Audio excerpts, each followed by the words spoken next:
Our drive-thru is convenient. You swing through, you get your food, you're eating from point A to point B.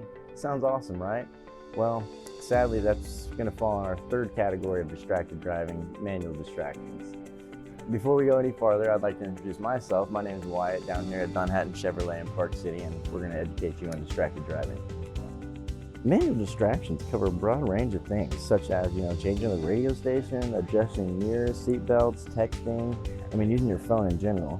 But like reaching around, grabbing objects in the car, such as your purse, manual distractions cause you to take your hands off the steering wheel, thus reducing the control you have over your vehicle.